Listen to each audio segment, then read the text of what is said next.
Shalom, selamat pagi Bapak Ibu Saudara yang dikasihi dan diberkati Tuhan. Apa kabar saudara pagi hari ini? Senang sekali dapat menjumpai Bapak Ibu Saudara melalui Mezbah Doa di pagi hari ini.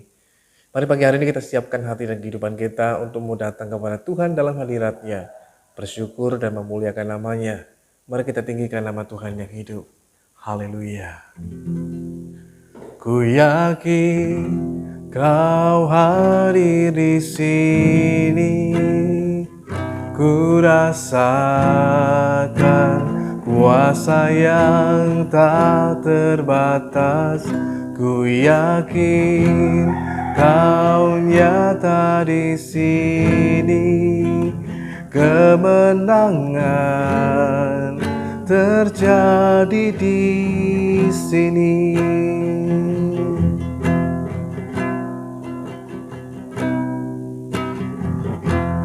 Ku menyembah dalam kudus hadirat-Mu, hampiri tata kasih karunia-Mu Bapa.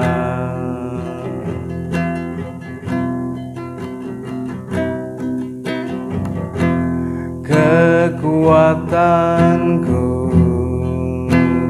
hanya dalam hadirat-Mu, Yesusku. Hanya Kaulah segalanya.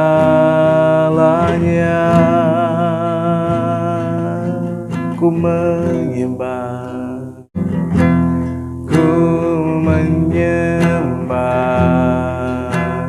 dalam kudus hadirat-Mu, hampiri tata kasih karunia-Mu Bapa.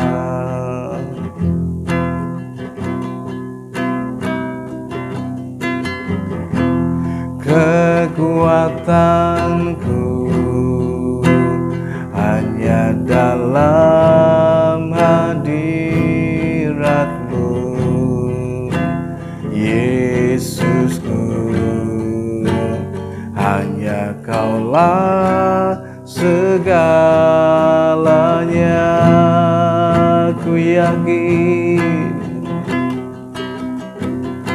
yakin Kau hadir di sini. Ku rasakan kuasa yang tak terbatas. Ku yakin Kau nyata di sini. Kemenangan terjadi di sini. Ku yakin Kau hadir di sini. Ku rasakan kuasa yang tak terbatas. Ku yakin Kau nyata di sini. Kemenangan terjadi di sini. Kemenangan terjadi di sini.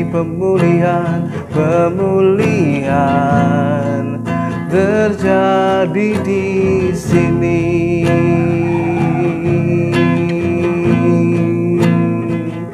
Ku yakin kan kuasa-Mu.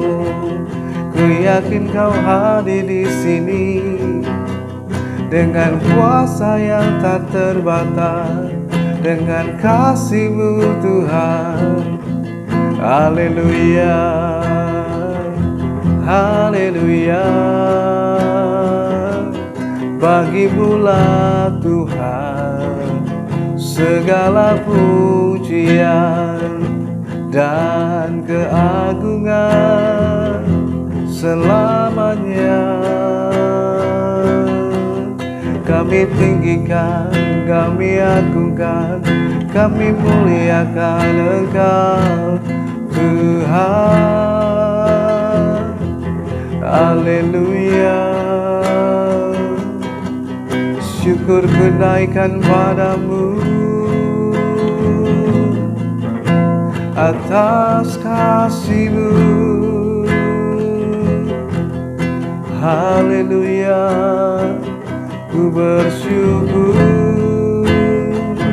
menyembah-Mu. Terima kasih Tuhan. Terima kasih Tuhan.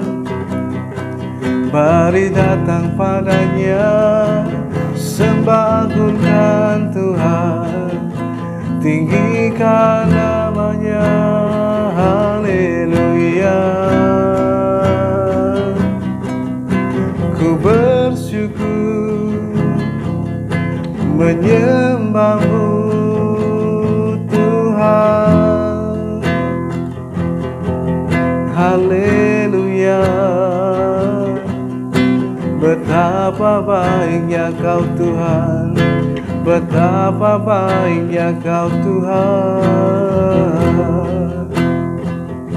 Terima kasih. Ku bersyukur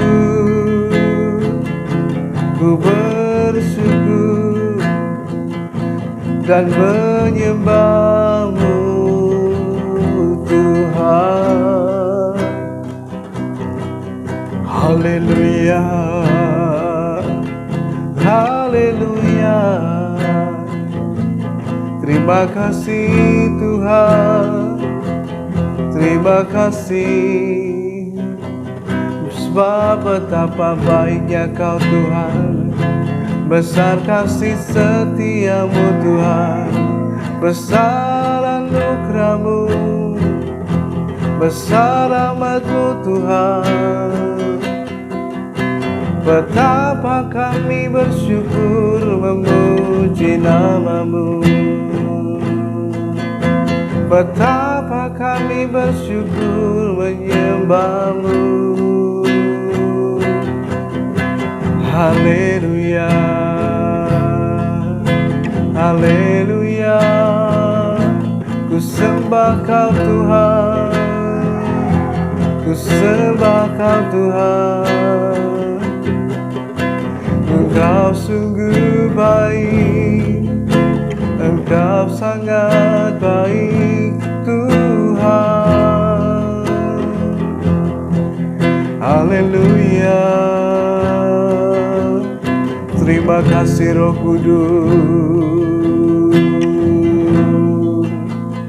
Ku bersyukur.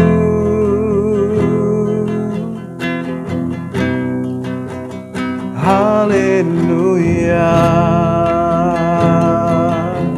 Oh, haleluya. Yesus Tuhan, hanya bagi-Mu lah pujian, hanya bagi-Mu lah segala kehormatan, segala keagungan. Terima kasih ya Tuhan. Haleluya. Ku bersyukur menyembah-Mu Tuhan. Haleluya.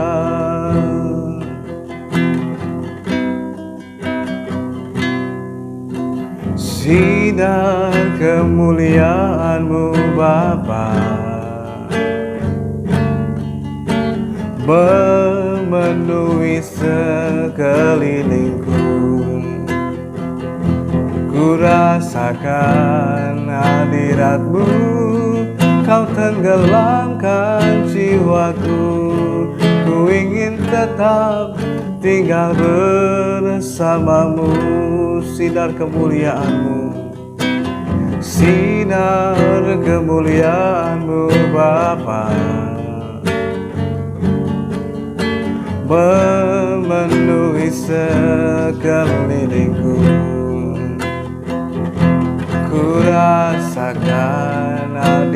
hadirat-Mu, Kau tenggelamkan jiwaku. Ku ingin tetap tinggal bersama-Mu. Ku ingin tetap di sini, menikmati bait-Mu.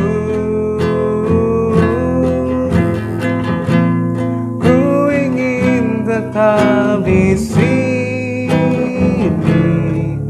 dan memandang indah wajah-Mu.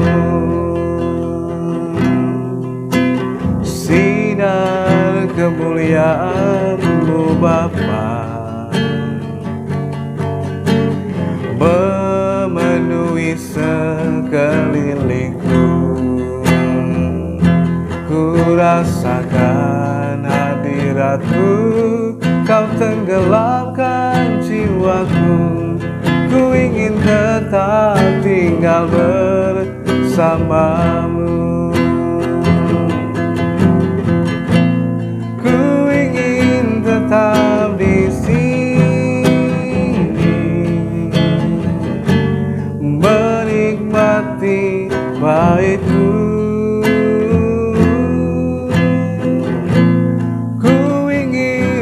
Tetap di sini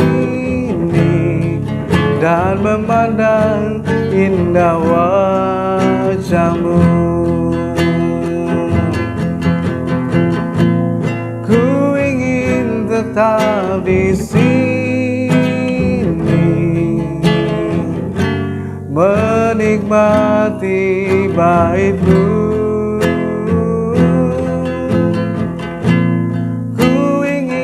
Tetap di sini dan memandang indah wajah-Mu, dan memandang indah wajah-Mu, dan memandang indah wajah-Mu.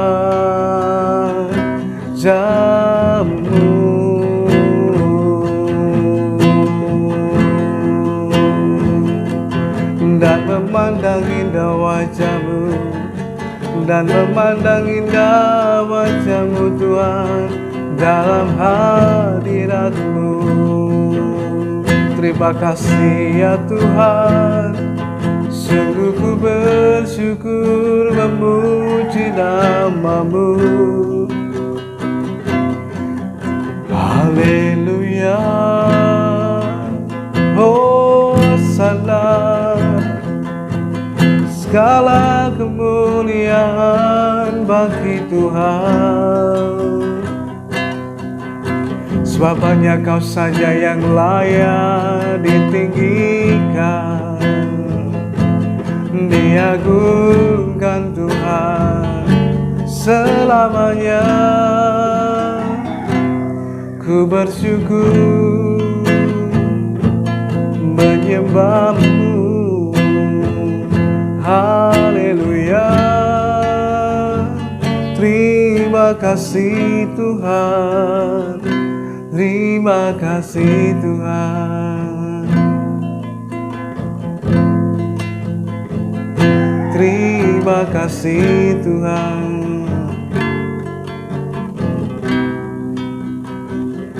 Haleluya.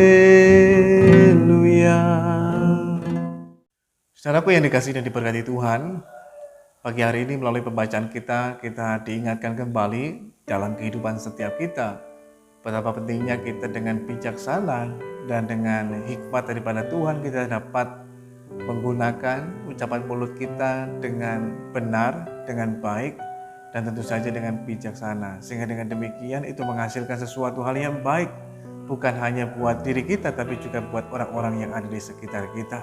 Sehingga lewat ucapan mulut kita lah sungguh-sungguh mendatangkan berkat dan bukan kutuk, mendatangkan hal yang baik dan benar dan bukan hal yang lainnya. Mari kita membaca pembacaan kita pagi hari ini dalam Amsal pasal yang ke-13 ayatnya yang kedua. Firman Tuhan mengatakan, dari buah mulutnya seseorang akan makan yang baik, Tetapi nafsu seorang pengkhianat ialah melakukan kelaliman. Saudara yang dikasihi Tuhan, bahwa dari setiap apa yang kita ucapkan itu akan kemudian bisa kembali lagi kepada setiap kita. Lewat apa yang kita ucapkan itu bisa juga akan kemudian kita akan memakan buahnya. Jadi bahwa segala sesuatu yang kita sampaikan itu akan kembali kepada setiap kita. Ibaratnya kalau orang berbicara kemudian kata-katanya itu menggema, sehingga ketika kita berbicara dan itu memantul kembali lagi kepada setiap kita. Apapun yang kita katakan itu akan kembali. Kalau seseorang berbicara dan kemudian di ruangan, di tempat yang menggema, maka suara yang kita keluarkan itu akan kembali lagi kepada kita. Kalau orang mungkin mengatakan halo, maka kata-kata itu akan kembali juga kepada kita, halo dan lain sebagainya. Tetapi kalau kita mengucapkan berkat, itu akan juga kembali berkat kepada kita. Tapi kalau kita mengucapkan mungkin kataan yang menipu, yang curang, atau perkataan yang tidak baik, itu juga akan kembali lagi kepada kita seperti halnya yang kita ucapkan. Sebab firman Tuhan mengatakan kepada kita, dari buah mulutnya seseorang akan makan yang baik. Oleh karena itu dalam kehidupan kita, mari belajarlah untuk senantiasa mengucapkan apa yang benar, apa yang baik, dan apa yang berkenan kepada Tuhan. Sehingga dalam perjalanan kehidupan kita, kita dapat memakan apa yang baik, hasil dari apa yang kita ucapkan dalam hidup kita.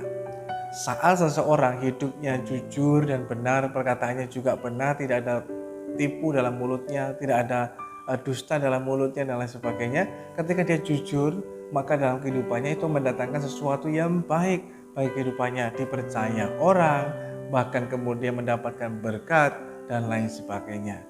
Semua tergantung bagaimana Anda dan saya menggunakannya.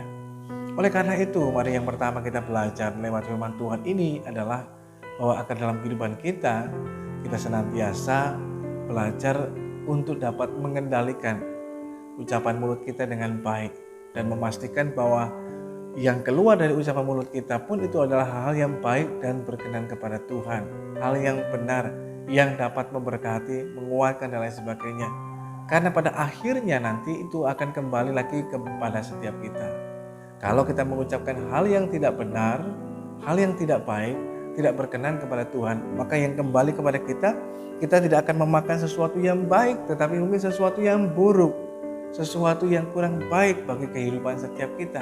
Kerugian bukan keuntungan, mungkin kutuk dan bukan berkat, bahkan mungkin hal yang bisa menghancurkan dalam hidup kita.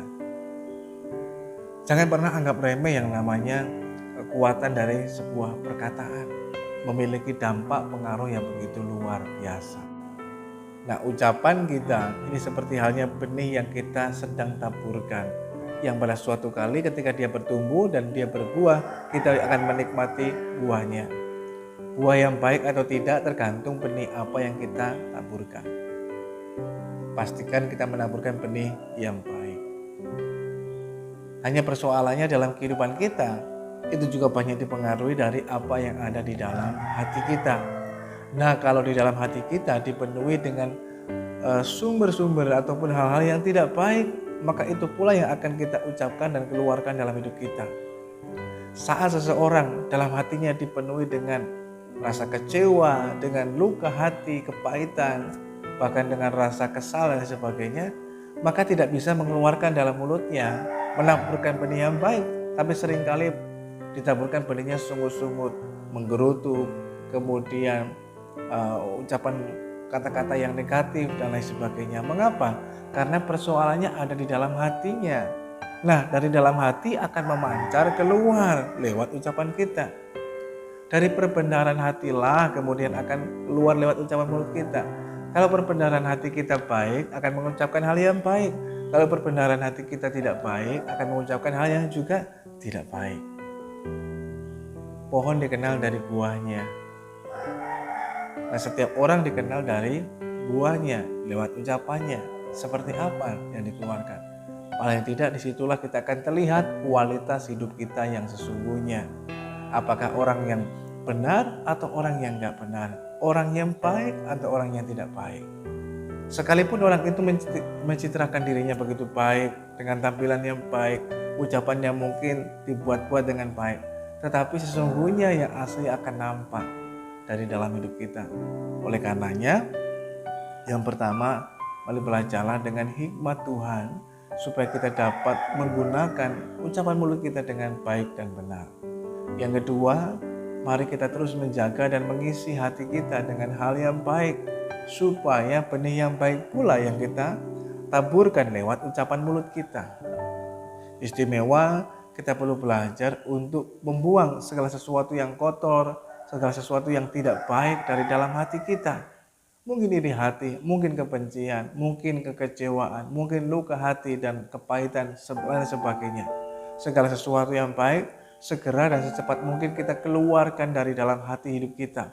Sehingga hati dan hidup kita itu dipenuhi dengan benih yang baik, istimewa benih firman Tuhan, yang kemudian akan mendatangkan kehidupan bagi setiap kita.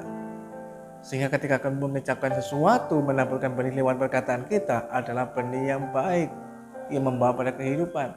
Sehingga kita menaburkannya, itu akan berbalik lagi kepada kita akan memakan buahnya.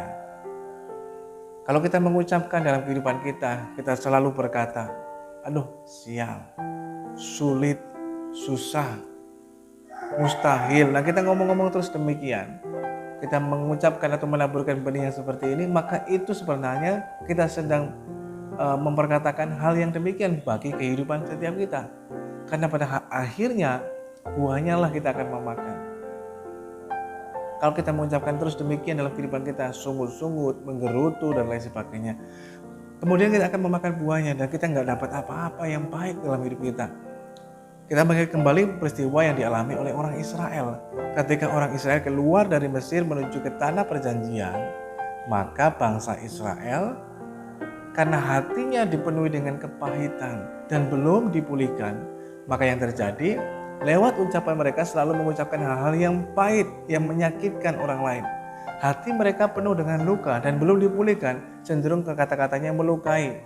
Hati mereka penuh dengan kekecewaan dan belum dipulihkan, kata-katanya yang mengecewakan, negatif. Ketika berjumpa dengan situasi yang sulit, langsung keluar sungut-sungut, menggerutu. Lebih baik kami mati di Mesir, lebih baik kami mati di Mesir dan lain sebagainya. Nah, mereka tidak menyadari bahwa setiap ucapan perkataan mereka itu kemudian akan mereka makan buahnya. Dan apa yang terjadi? Nah, karena sungut-sungut, menggerutu dan lain sebagainya membuat mereka tidak bisa masuk. Tuhan tidak mengizinkan mereka masuk ke tanah perjanjian. Rata-rata mereka semuanya mati di padang gurun. Oleh karena sikap, tapi juga oleh karena perkataan yang mereka ucapkan. Oleh karena itu, tetapi yang membedakannya adalah dua orang, yaitu Yosua dan Kaleb. Perkataan mereka juga yang akan membawa mereka kemudian masuk ke tanah perjanjian. Karena setiap orang akan makan dari api yang baik dari buah mulutnya.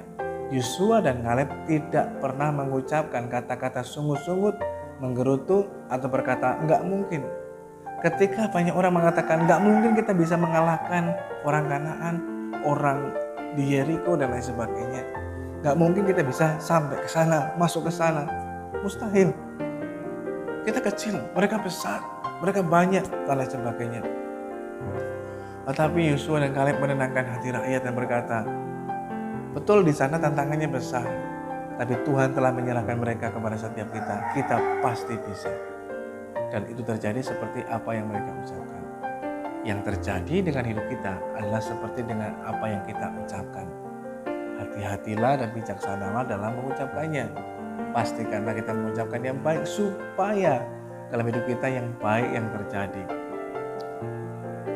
Kalau seperti orang Israel mengucapkan yang sungut-sungut, menggerutu kata-kata negatif, komplain terus, mengeluh terus, apa yang terjadi? Hidup mereka jadinya susah. Betul, terkadang di dalam kehidupan kita menjalani kehidupan kadang-kala mengalami keadaan yang susah ataupun sulit. Tapi kalau sedikit-sedikit kita katakannya susah dan sebagainya, ya betul-betul kehidupan kita jadi orang yang hidup dengan kesusahan. Mengalami masalah dalam kehidupan itu sesuatu yang tidak terelakkan. Mengalami kesusahan juga dalam hidup juga sesuatu hal yang tidak terelakkan. Semua kita bisa mengalami keadaan itu. Tetapi untuk hidup dalam masalah, hidup dalam kesusahan itu adalah pilihan kita. Bukan berarti orang susah itu adalah orang yang nggak punya apa-apa. Kadangkala orang kaya pun yang memiliki harta yang berlimpah bisa susah dalam hidupnya. Susah tidur, susah makan, dan lain sebagainya. Karena apa? Dipenuhi dengan banyak pikiran dan lain sebagainya. Nah, oleh karena itu dalam kehidupan kita, bicara dengan menggunakan perkataan dan ucapan mulut kita bisa membawa pada keberhasilan atau pada kegagalan. Bisa membantarkan kita pada tujuan yang Tuhan kehendaki, atau bahkan sebaliknya, kita nggak akan pernah sampai pada tujuan yang Tuhan inginkan. Terutama pada saat-saat tertentu dalam keadaan hidup kita, hati-hati dengan menggunakan ucapan mulut kita. Pada saat juga kekurangan, seseorang juga bisa mengucapkan perkataan yang negatif dan yang nggak benar. Atau sebaliknya, pada saat kelimpahan, orang juga bisa menggunakan kata-kata yang sombong dan melupakan Tuhan dalam hidupnya. Yang terpenting mari kita jaga hati. Nah, kalau hati sudah dijaga, maka juga dapat mempengaruhi ucapan mulut kita. Sehingga benih yang baik yang kita ucapkan, dan itu akan kembali kepada kita dan kita akan memakan buah dari hasilnya. Seperti halnya kalau saya menanam benih yang baik, mungkin itu durian atau hal yang lainnya, maka ketika dia bertumbuh dan berbuah, saya akan memakan hasil yang baik. Tapi kalau saya menanam sesuatu yang nggak baik, ya akan menuai sesuatu yang tidak baik pula. Apa yang kita taburkan, itu yang akan kita tuai. Oleh karenanya, mari belajar kita dengan bijaksana untuk menabur yang baik, sehingga memastikan kita menuai juga yang baik bagi kehidupan kita. Orang menaburkan hal yang baik akan mendapatkan hal yang baik. Tapi orang yang selalu mengucapkan mungkin ada pengkhianat atau ketidakjujuran, tipu daya, maka dia akan juga menuai hal yang sama bagi hidupnya. Kalau orangnya jujur, baik dan benar, ucapannya dapat dipegang, dipercaya, dia akan mendapatkan sesuatu hal yang lebih besar lagi. Orang akan makin percaya, bahkan orang mau mempercayakan. Bukan hanya orang saja, tetapi juga Tuhan di dalamnya. Tetapi bagi orang yang memiliki nafsu seorang pengkhianat, yang dalam hidupnya hanya melakukan kelaliman, kejahatan, maka orang tersebut juga akan memakan buahnya dari apa yang dilakukannya. Kalau dalam hidupnya tidak jujur, penuh tipu daya, mulutnya berdusta dan lain sebagainya, mungkin dia bisa mendapatkan uang untuk sesaat, tetapi dia akan kehilangan hal yang berharga dalam hidupnya, yaitu kepercayaan. Kehilangan uang adalah kehilangan kecil, tapi kehilangan kepercayaan, kehilangan hal yang besar. Nah, oleh karena itu kita jauhkan dari dalam diri kita hati yang penuh dengan nafsu seorang pengkhianat. Nah, orang pengkhianat tidak punya integritas dalam hidupnya. Antara ucapan dan hatinya berbeda. Seperti halnya ketika Yudas mengkhianati Tuhan Yesus, sikapnya, perilakunya kelihatannya baik, dia mencium gurunya, tetapi di balik semuanya itu ada hal yang kurang baik. Dia telah menjual gurunya dan menyerahkan. Ciuman itu sebenarnya merupakan tanda dan pemberitahuan kepada orang-orang yang datang bersama dengan dia, ini loh orang yang kalian akan tangkap. Maka seseorang yang berkhianat, di dalam dirinya hanya ada sesuatu hal yang kelaliman, hal yang gak baik. Tapi mari kita belajar dalam kehidupan kita, lakukan apa yang baik dan benar, sehingga hidup kita sungguh-sungguh berkenan kepada Tuhan, dan kita pun dapat memakan hasil yang baik bagi kehidupan setiap kita. Dan itu yang penting buat setiap kita, agar dalam kehidupan kita mengalami hal yang indah bersama dengan Tuhan. Mari kita berdoa kepada Tuhan. Bapa Surga kami mengucap syukur lagi kepadamu Tuhan, buat kasih dan anugerah-Mu dalam perjalanan kehidupan kami. Tuhan begitu baik, kami telah mendengarkan firman-Mu, kiranya Engkau terus berbicara kepada kami semuanya, sehingga dalam hidup ini kami belajar untuk menaburkan apa yang baik dan benar di hadapan Tuhan, sehingga dengan demikian kami juga memakan buah yang baik dari apa yang kami ucapkan dalam hidup ini. Terima kasih Roh Kudus, berikan hikmat kepada kami untuk kami dapat melakukan kebenaran firman-Mu dalam kehidupan kami, bukan dengan kekuatan kami, tapi dengan pertolongan daripada Tuhan. Pagi hari ini memberkati kami semuanya yang mengikuti doa pagi ini, dimanapun saudara berada, berkat kasih dan kemurahan Tuhan mengalir atas kehidupan saudara, dan saudara boleh mengalami kebaikan dan rahmat Tuhan yang memberkati dalam kesehatan saudara, keluarga, usaha pekerjaan dan lain sebagainya. Rahmat Tuhan terus menyertai dan memberkati kita semuanya. Kalau sebentar selesai ibadah ini kami akan kembali melanjutkan aktivitas kehidupan kami, Tuhan kami bermohon kiranya Tuhan tetap menyertai, menolong dan memampukan kami supaya kami tetap menjalani sebuah kehidupan yang benar dan berkenan kepada Tuhan. Saudara kami dikasihi Tuhan, mari arahkan hidup kita pada Tuhan dan terimalah berkat Tuhan. Kiranya pagi hari ini turunlah atas saudara sekalian berkat damai sejahtera dari Allah Bapa, kasih karunia dari Kristus Yesus Tuhan, persekutuan pertolongan Roh Kudus akan terus menolong dan menyertai setiap kita. Tuhan memberkati engkau dan melindungi engkau. Tuhan menyinari engkau dengan wajahnya dan memberikan engkau kasih karunia. Tuhan menghadapkan wajahnya kepadamu dan memberikan engkau damai sejahtera. Terimalah berkat Tuhan hanya dalam nama Tuhan Yesus Kristus, Tuhan yang menjadi juru selamat kita yang hidup mulai pagi hari ini, bahkan sampai Maranatha Tuhan datang pada kali yang kedua menjemput kita gerejanya. Haleluya, haleluya, amin. Selamat pagi, selamat beraktivitas. Tuhan Yesus memberkati kita semuanya.